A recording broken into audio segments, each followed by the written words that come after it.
MA Mujiaman berpotensi untuk menang dari berbagai yang saya sampaikan. Tetapi kalau dia tidak menampilkan dengan sebenarnya, mungkin dia kalah. Cak Eri Armuji juga berpotensi untuk menang.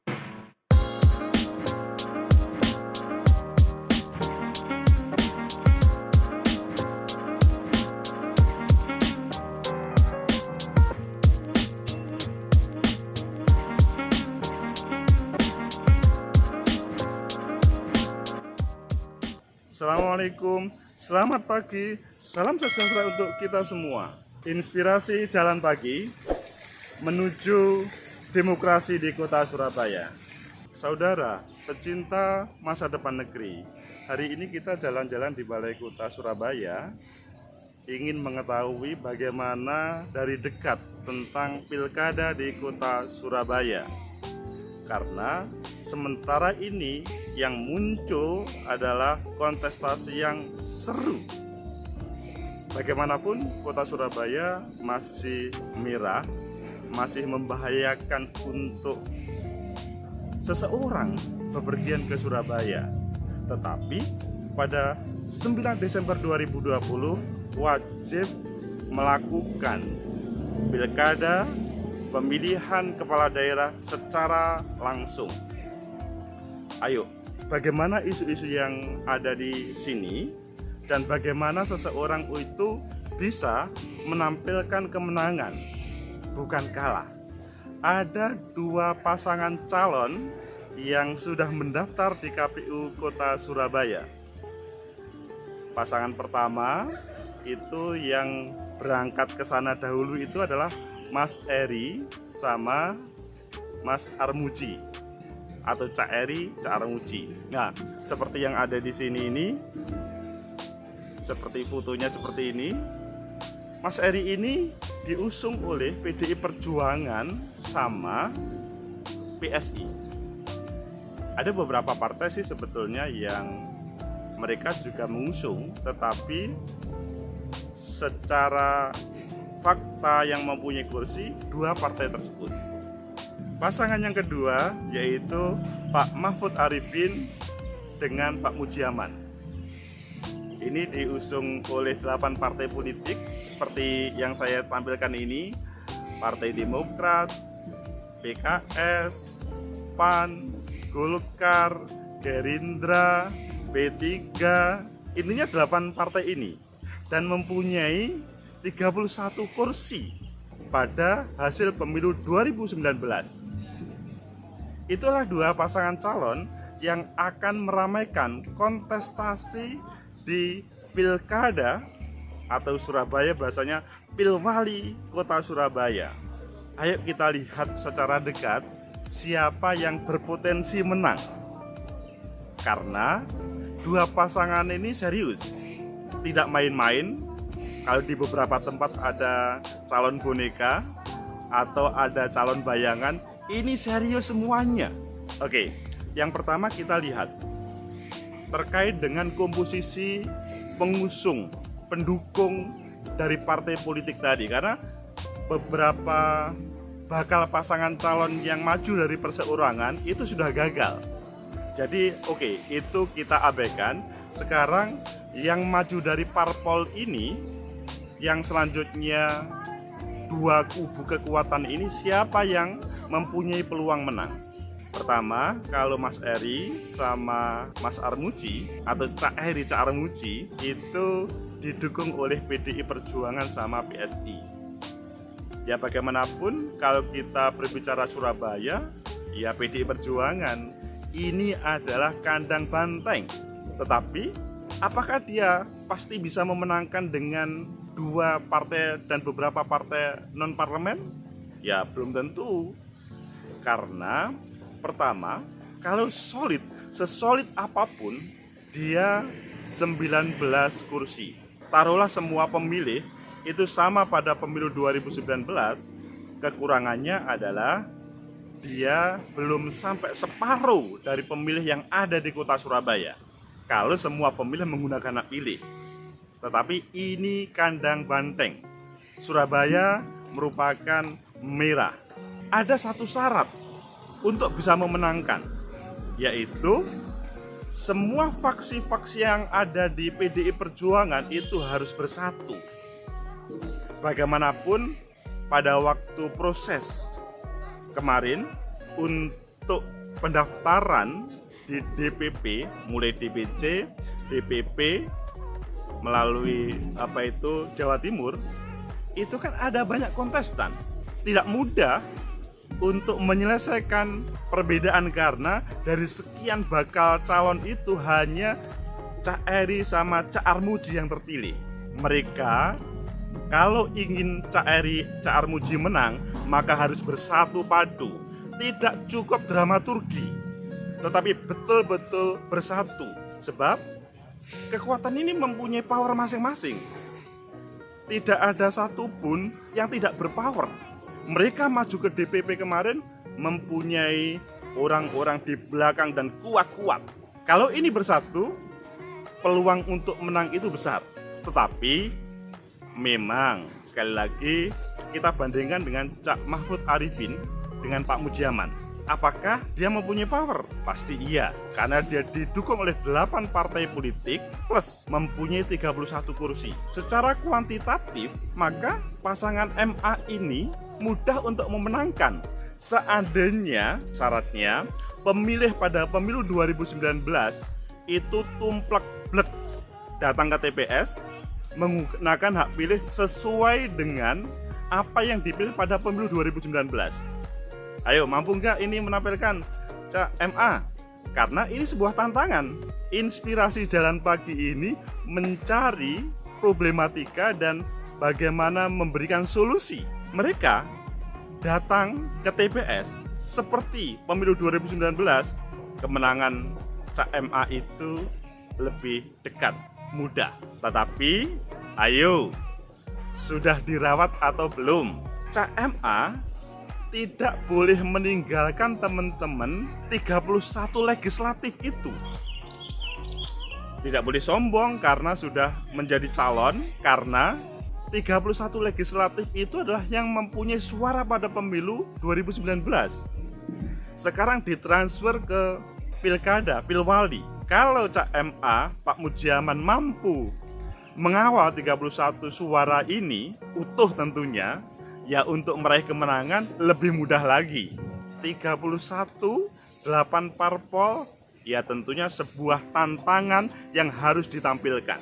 Itu item pertama dari background pengusung pendukung partai politik pada pilwali ini. Yang kedua, kita melihat background. Seperti apa background dari kedua pasangan calon ini? Kalau Cak MA, beliau adalah pernah aktif di kepolisian dan pernah menjadi Kapolda Jawa Timur. Berbicara kaderisasi di proses untuk menjadi pemimpin, oke. Pak Mujiaman juga di PDAM juga oke. Jadi pasangan MA Mujiaman ini relatif bisa untuk menjadi pemimpin, tetapi apakah background tersebut itu mempunyai power, menghadirkan kekuatan untuk proses kontestasi ini? Ayo kita lihat berbagai sejarah. Ada beberapa orang yang sesudah aktif di Polri, begitu juga di profesional seperti PDAM, bisa menjadi terpilih, bisa menjadi kekuatan. Karena bagaimanapun kalau berbicara kepolisian, semua tahu selama polisi itu baik, maka semua rakyat hormat dan akan tertarik untuk memilihnya. Bagaimanapun dia menjadi referensi bagaimana keamanan, pengelolaan masyarakat. Begitu juga yang di PDAM, Pak Mujiaman. Semua warga yang ada di Surabaya ini pernah merasakan air PDAM. Itu menjadi modal. Apa yang pernah dirasakan warga Surabaya itu menjadi modal bagi MA sama Mujiaman. Bagaimana terkait dengan masa depannya. Kalau memang pada proses mereka bekerja waktu itu memang besar kontribusinya untuk Surabaya, ya ini adalah energi positif yang kedua. Bagaimana Cak Eri sama Cak Armuji? Ya, Cak Eri sebagai Bapeko. Wah, semua tahu beliau sebagai Bapeko. Intinya beliau adalah orang birokrat. Selama ini mengabdi di Surabaya. Begitu juga Cak Armuji selama ini sebagai legislatif di Surabaya. Dari dua background ini, maksudnya background latar belakang mereka mempunyai kekuatan yang luar biasa. Mereka yang mempunyai kekuatan luar biasa yang tidak bisa diremehkan. Jadi, dua pasangan ini kalau berbicara background, wow, mempunyai power masing-masing dan tidak bisa diremehkan. Apakah siapa yang lebih kuat? Ya bagaimana mengkapitalisasi kedua tersebut. Jadi kalau berbicara siapa yang mampu mengkapitalisasi dengan keberhasilan di kepolisian, PDAM, Pemkot, ataupun di legislatif. Ini penting. Sekecil apapun harus dikapitalisasi. Tanpa ada kapitalisasi, kecil kemungkinan masyarakat tahu apa yang sebenarnya terjadi. Saudara, pecinta masa depan negeri. Ketiga, kita ingin melihat bagaimana suasana COVID di kota Surabaya. Ini karena masih pagi, inspirasi jalan pagi, jadi suasananya masih aman, masih santai, masih belum banyak orang yang di balai kota ini.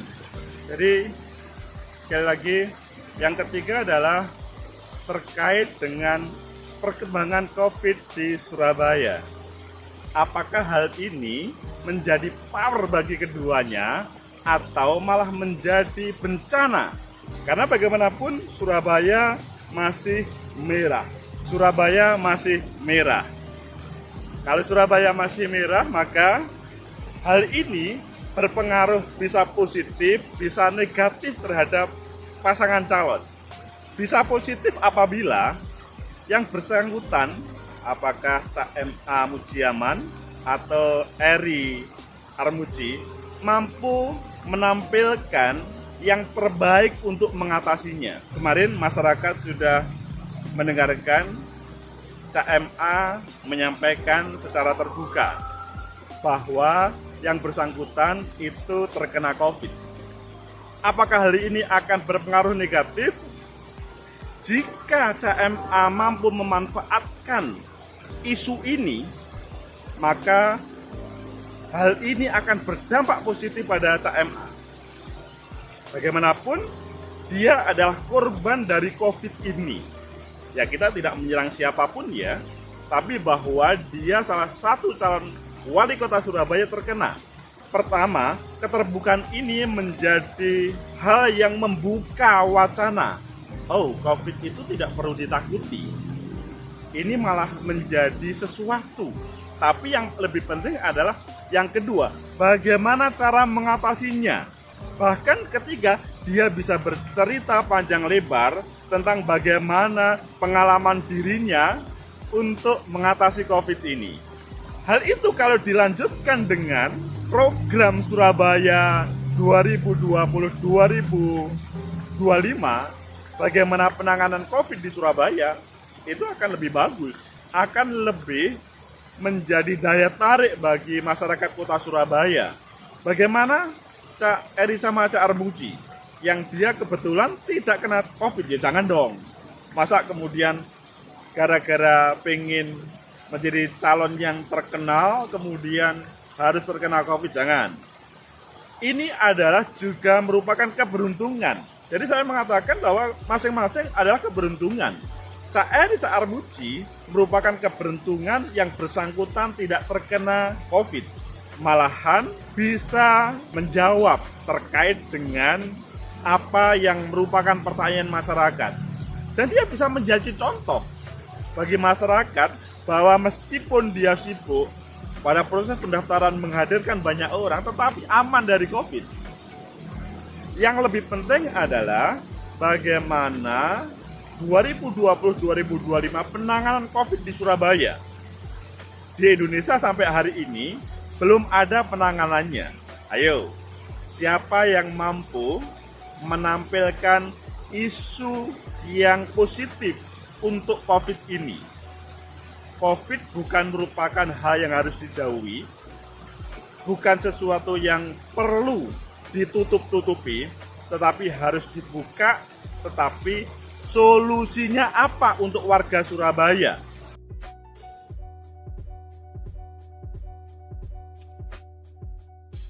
Like, subscribe, and share. Sampai jumpa